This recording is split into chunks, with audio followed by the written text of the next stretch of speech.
main point I want to make this evening, anyone here thinks that I can do it alone, you are sorely mistaken. No president can do it alone. We need to do it together.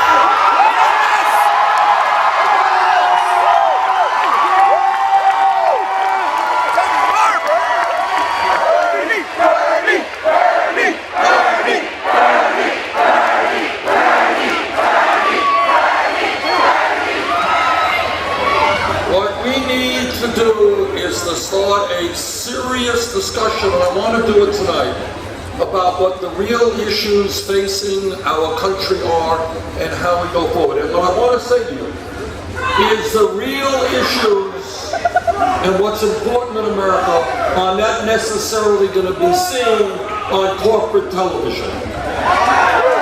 You, each and every person in this room and in this country, is going to have to go into their heart and determine what are the real issues. And here are some of those issues. I am very worried that we are losing our democratic foundation as a result of a disastrous Supreme Court decision called Citizens United.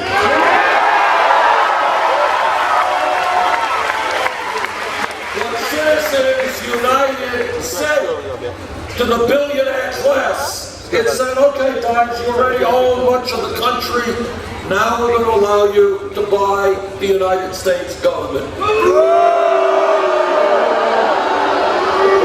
And this campaign says, no you won't.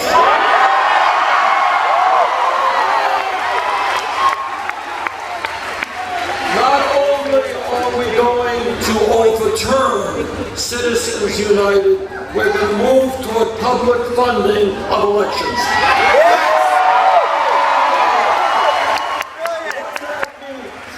What that means is I would love to see people in this room running for office, whether it's school board, city council, state legislature.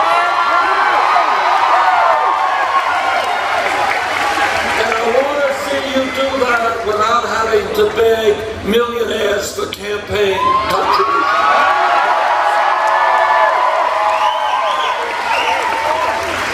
Right now, we have the absurd situation where Donald Trump, you all know Donald Trump,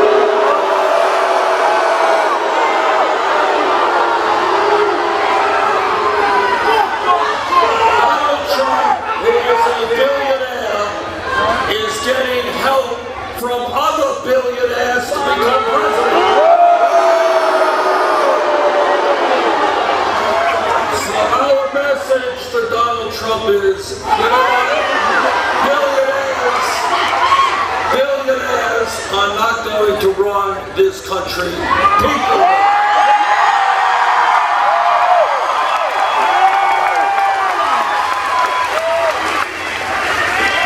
And while we are on the subject of our good friend Donald Trump, let me tell you why Donald Trump will not become president of the United States.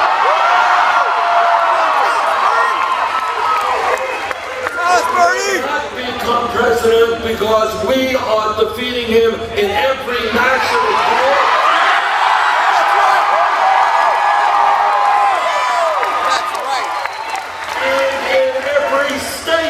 Including California.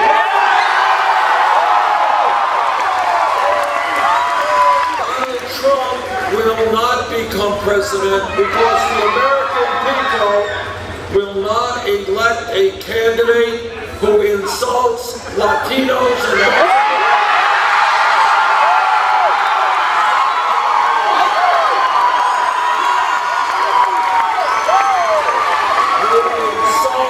Muslims and women, who insults veterans and African Americans. The American people know that our strength is in our diversity.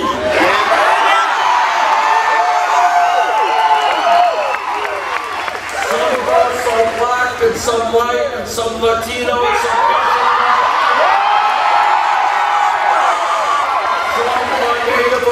means we have people in this room who have come from every corner of the world. That is America. That is our strength.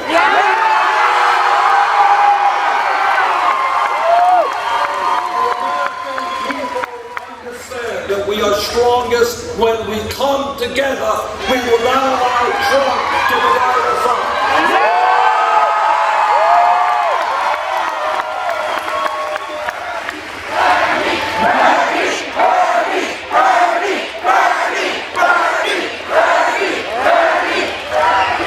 Now this campaign is going to win because we are talking about real issues, and one of the issues we are talking about is a rigged economy.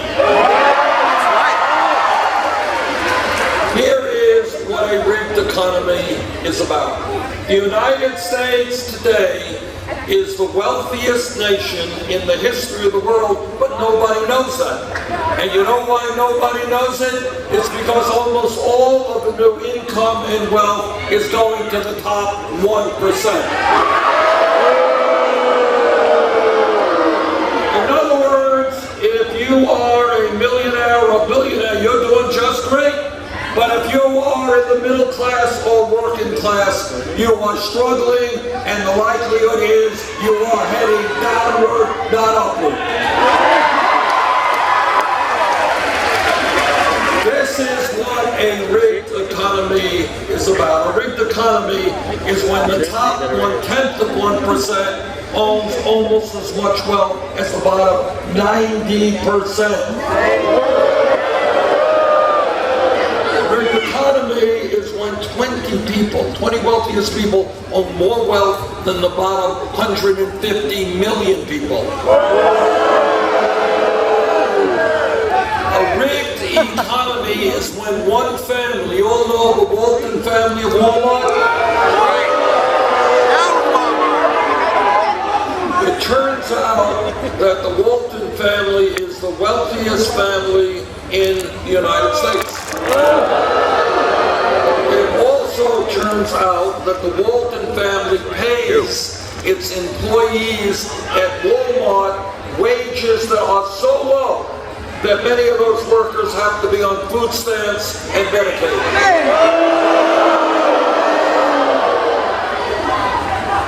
And that means that the middle class has to subsidize the employees at Walmart because the Walton family is too cheap to pay them a living wage.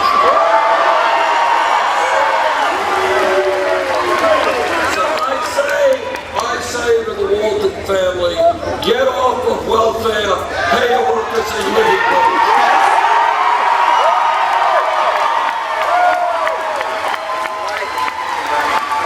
But it's not just the Walton family. I was in Anaheim the other day. Disney company there obviously runs Disneyland. The guy who is the head of Disney makes $42 million a year. Company makes billions of dollars in profit, but they are paying their workers there wages that are so low, many of these workers can't even find housing and have to stay in motels. So I say to Mr. Disney, now Disney is dead, the guy who's head of Disney. And by the way, when you talk about Disney, you know, they manufacture virtually all of their toys and all of their t-shirts. You know where they manufacture them? In China, that's right. And they pay wages there very, very low. I say to Disney, bring Mickey Mouse and Donald Duck back to America.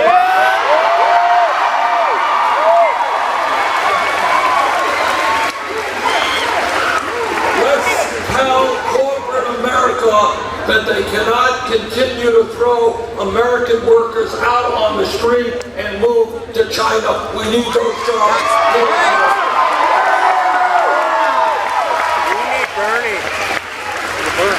This campaign is not only about ending a corrupt campaign finance system and all of the super PACs, not only ending a rigged economy where people are working 2 or 3 jobs and almost all the wealth and income goes to the people on top. It is also about ending a broken criminal justice system.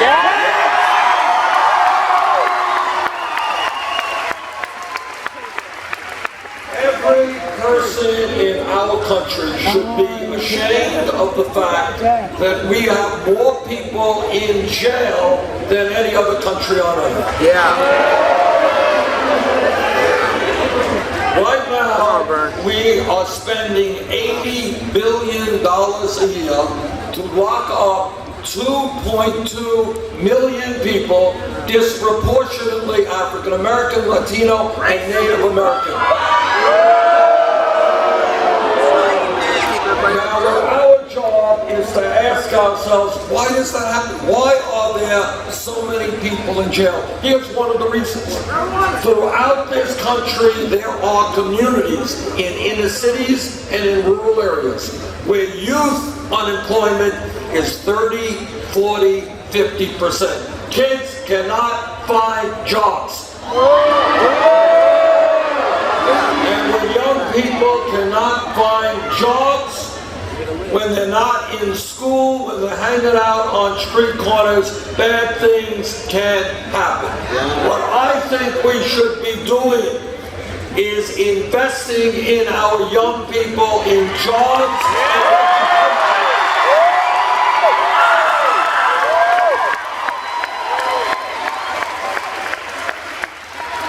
Not in jails or incarceration.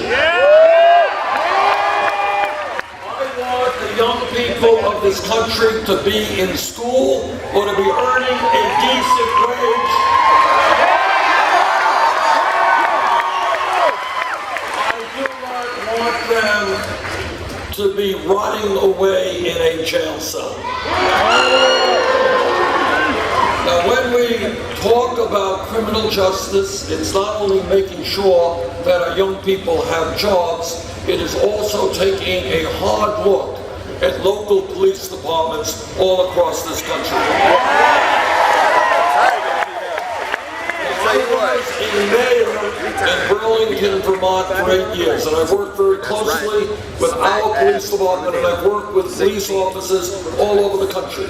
The vast majority of police officers in this country are honest, hardworking, and they have a very difficult job.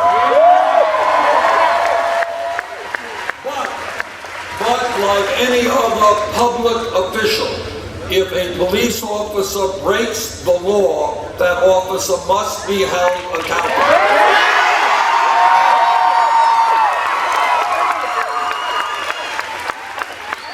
We must demilitarize local police departments.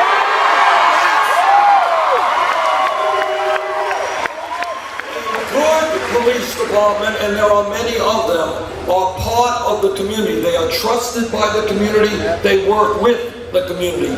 A bad police department is one which looks like an invading army, and people are afraid.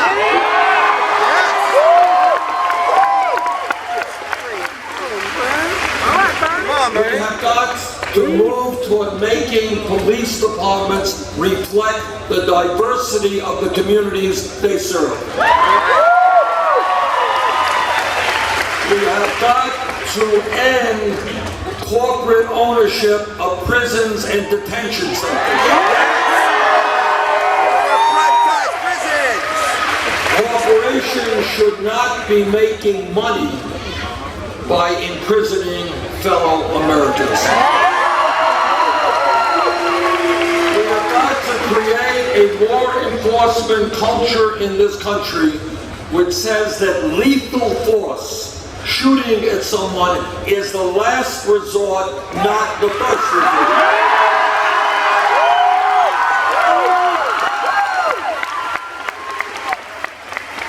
We have got to rethink the so-called war on drugs.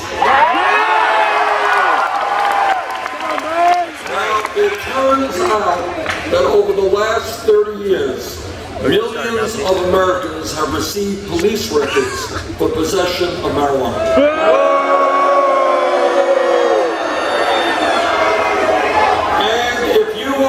If you are 19 years of age and you're going out and you're applying for a job and your employer says, well, tell me, have you ever been arrested? You say, well, yeah, I was arrested for marijuana. You know what? You may not get that job. A lot of lives have been ruined for arrest records on marijuana. Right now, at the federal level in Washington, we have a Federal Controlled Substance Act, which lists marijuana as a Schedule I drug. Right next to heroin. Now, people can argue about the pluses and minuses of marijuana, but no sane person thinks marijuana is equivalent to a killer drug like heroin.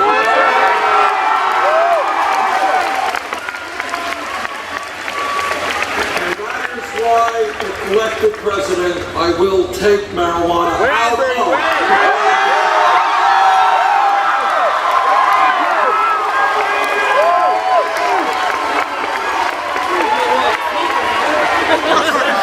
possession of marijuana should not be a federal crime.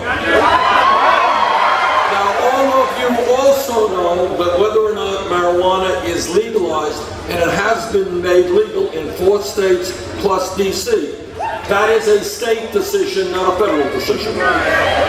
All of you know that in November on your ballot there will be a proposition calling for the legalization of marijuana.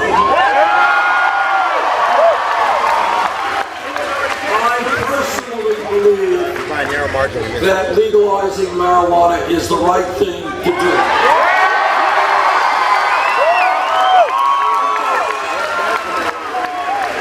But when we talk about drugs, let me get to another issue, which is a tough issue that we are going to have to deal with. How many people here, let me ask you a question, how many people here know of someone who is addicted to opiates or heroin? Raise your hand. Right here. Wow. This is a major national crisis. All over this country, in my own state of Vermont, it is a very serious problem. All over this country, we have people who are addicted to opiates, they are addicted to heroin, and every single day, there are people who are dying of overdosing on heroin or opiates. Right. This is a crisis that we have got to address. Yeah, And in my view, if we are going to address this crisis, we must approach it in a way that says that substance abuse and addiction are not criminal issues, they're health issues.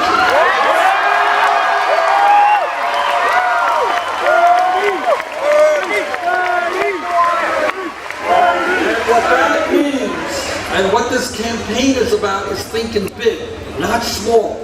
What that means is we need a revolution in mental health treatment.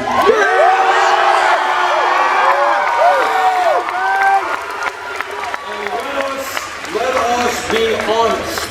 There are a lot of people, I don't know exactly how many, nobody does. But we're talking about millions of people in America who are dealing with addiction, they are dealing with suicidal impulses, and in some cases, they're dealing with homicidal impulses.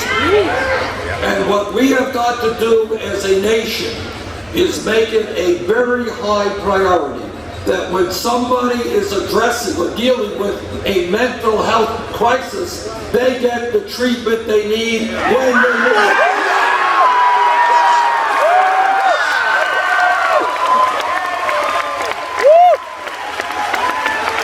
And that means not having to fill out 18 forms and getting it 6 months from now.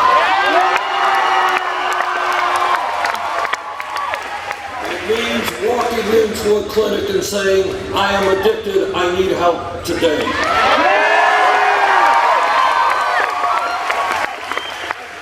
This campaign is going to win because we are listening to ordinary Americans and not just super PACs and wealthy campaign contributors.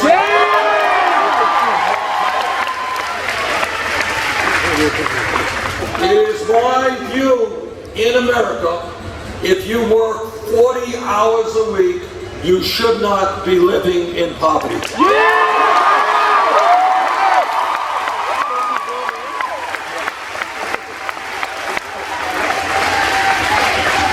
And that is why, together, we are going to raise the federal minimum wage to a living wage, $15.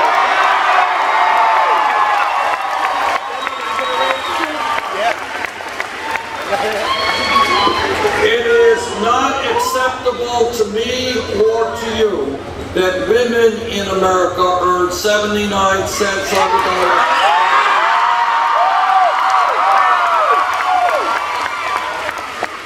And that is why I know that every man here will stand with the women in the fight for pay equity.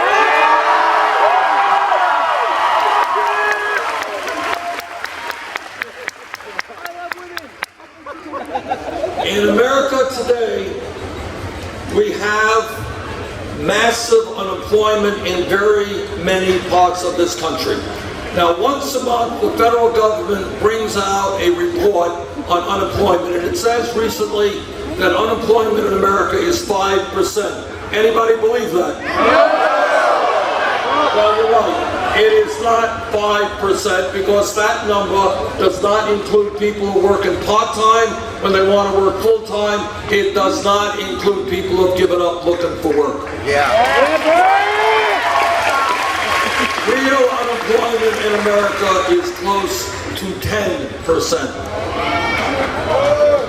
And right now, in America, all of you know that we have an infrastructure, roads and bridges and water systems that are in need of serious repair.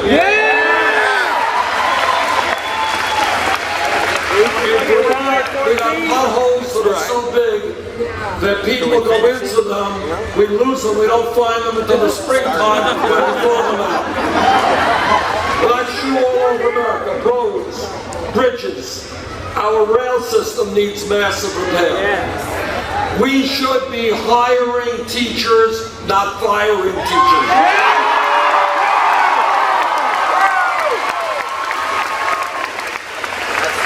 We should be creating the best child care pre-K system in the world.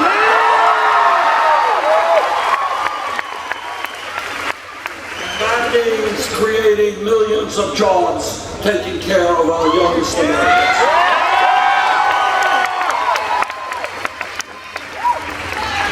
We can create up to 13 million good-paying jobs by rebuilding our infrastructure. We need a new trade policy. Now, trade is not a sexy issue. The media doesn't talk about it virtually at all. But what has happened over the last 30 years, we have lost tens of thousands of factories in America and millions of good-paying jobs. And tonight, I tell corporate America, if you want us to buy your products, start building them right here in America.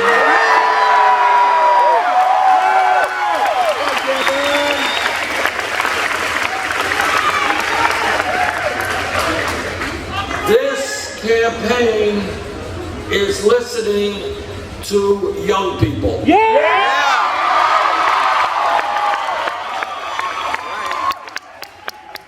what young people are asking me is, how does it happen that when they do the right thing and go out and get the best education they can, they end up $30,000, $50,000 in debt?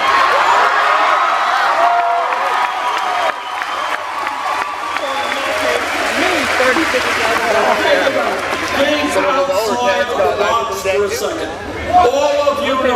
that we are in a competitive global economy, and if we are going to succeed as a nation, we need the best educated workforce in the world. Is that right?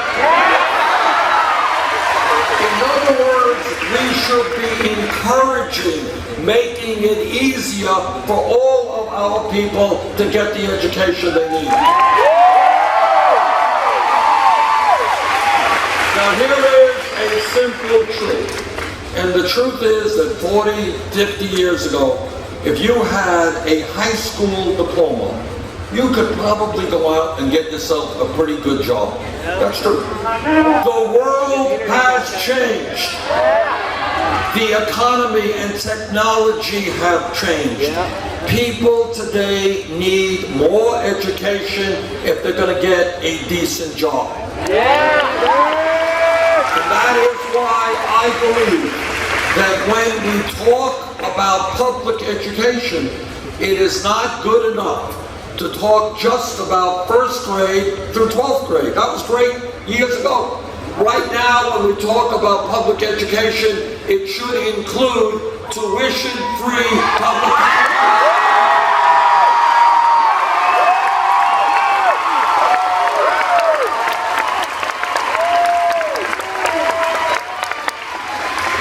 Let me ask you a question. Does anybody really think that that is a radical idea? It really is a commonsensical idea. And by the way, as some of you may know, in countries like Germany and Scandinavia, do you know how much college costs? Anybody know? And let me tell you something else, which you may or may not know. 40, 45 years ago in the state of California, going to the University of California, one of the great public universities in the world, was almost tuition free. If we can provide tuition-free education in California 40 years ago, we damn well can do it today.